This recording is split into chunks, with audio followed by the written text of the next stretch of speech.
Good evening students. आज हम fallopian नलिका की रचना एवं कार्य लिखिए इस क्वेश्चन पर डिस्कस करने जा रहे हैं। तो देखो बेटा, ये तो पूरा डायग्राम है किसका? स्त्री जनन तंत्र का। लेकिन यहाँ पर मैं आपको आज थोड़ा सा भाग, ये वाला जो भाग है जो कि अंडाशय के जस्ट पास में है, जिसमें जो है झलरी जैसी संरचना पाई जा रही है ना, इसको कीपक भी कहा जाता है। और ये एम्पुला वाला भाग है, ठीक है। और जो है ये एक ऐसी सक्रिय नली होती है, ठीक। और इस नली के अंदर क्या पाया जाता है, ठीक है। और इस नली का क्या काम है, इस पर आज हम डिस्कस करने जा रहे हैं, सिर्फ इतनी चीज पर। ये इतने भाग पर आज हम डिस्कस करेंगे, ठीक है बेटा। पूरे पे भी करेंगे, लेकिन आज मैं अभी आपको इतना भाग जो है इसके बारे में पूरा एक्सप्लेन करने जा रही हूँ। तो चलिए शुरू करते हैं। देखो बेटा, सबसे पहले लाइन लिखी है कि स्त्री में लगभग 10-10 सेंटीमीटर लंबी दो नलिकाएं उदर गुहा में जननांगों से संबंधित होती है। मैम इसने ऐसा क्यों लिखा 10-10 सेंटीमीटर दो नलिकाएं? क्या दो दो नलिकाएं होती है? बिल्कुल, देखिए मैं आपको दिखाती हूँ डायग्राम में। देखो, एक ये है, इसकी लंबाई कितनी होती है? 10 सेंटीमीटर, ठीक है। और एक ये है, तो इस तरह से ये दो होती है, 10 सेंटीमीटर एक इधर वाली और 10 सेंटीमीटर इधर वाली, जिसको लेफ्ट हैंड साइड और राइट हैंड साइड जो है हम कह सकते हैं। लेफ्ट हैंड साइड फेलोपियन नलिका और राइट हैंड साइड फेलोपियन नलिका, ठीक है। देखो, जब अंडाणु, हमने अभी पढ़ा था ना इसके पहले वाला टॉपिक, के अंडाणु निकलता है तो 1 महीने में इधर वाले ओवरी से निकलता है, तो अगले महीने जो है इस वाली ओवरी से निकलेगा, ठीक है। ये भी एक प्रोसेस होती है इसमें, ठीक बेटा। तो ये दोनों काम करती है और दोनों में अंडाणु बनने का काम होता है, ठीक है। चलो, तो 10-10 सेंटीमीटर लंबी दो नलिकाएं जो है उदर गुहा में जननांगों से संबंधित होती है, जिनका एक सिरा स्वतंत्र तथा झालरदार होता है। देखो, ये वाला सिरा कैसा है? स्वतंत्र है बिल्कुल, ठीक है। और कैसा है? झालरदार है, जिसको झलरी भी कहा है ना। और अंडाशय के पास में स्थित होता है। ये झालर वाला सिरा जो है कहाँ पर स्थित है? देखो डायग्राम में, ये झालर वाला सिरा जो है कहाँ पर स्थित है? इस अंडाशय के पास में स्थित है मैम, ठीक। और इसे क्या कहा जाता है? इसे झलरी या फिर फिम्बरी कहा जाता है, ठीक है। और इनका दूसरा सिरा जो है गर्भाशय से जुड़ा हुआ है। ये पहला वाला सिरा है, दूसरा सिरा कहाँ पर जुड़ा हुआ है? देखो, ये वाला सिरा कहाँ जुड़ा है? गर्भाशय से जुड़ा हुआ है, ठीक है। ये है गर्भाशय, तो गर्भाशय से जुड़ा हुआ है, ठीक।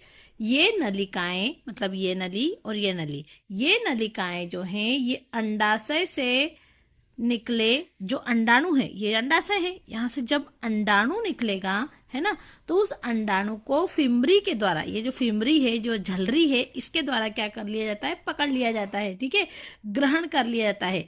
और उसको यहाँ से कहाँ तक पहुंचाएंगे? यहाँ से जो है उसको यहाँ गर्भाशय तक पहुंचाने का काम किया जाता है, ठीक है बेटा। अब अंडाणु को निषेचन इन्हीं नलियों में होता है। अंडाणु जो निषेचित होता है ना, और स्पेशली ये जो एम्पुला वाला भाग बता रखा है, इसी एम्पुला में अंडाणु का निषेचन होता है, फर्टिलाइजेशन होता है, ठीक है। तो ये क्वेश्चन भी परीक्षा में पूछा जाता है कि अंडाणु का निषेचन फेलोपियन ट्यूब में कहाँ पर होता है?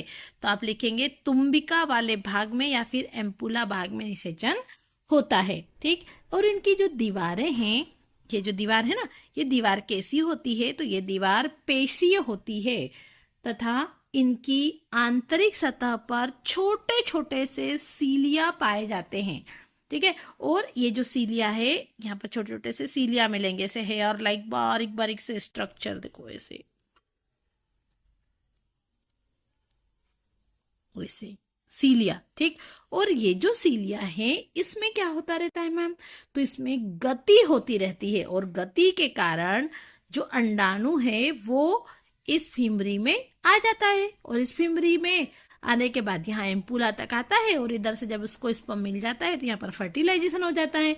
फर्टिलाइजेशन होने के बाद में विभिन्न स्टेजेस जो है जाइगोट, मोरुला, ब्लास्टुला ये सब बनते करते फिर यहाँ पर आकर के इम्प्लांट होता है। कौन? अंडाणु अपना। ठीक है, चलो।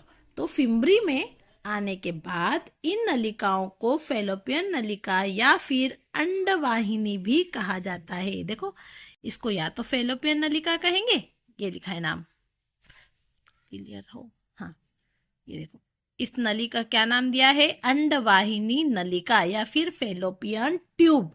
अब ये जो फैलोपियन ट्यूब है बेटा, ये बहुत इंपॉर्टेंट पार्ट है फर्टिलाइजेशन करने के लिए अंडे को, है ना।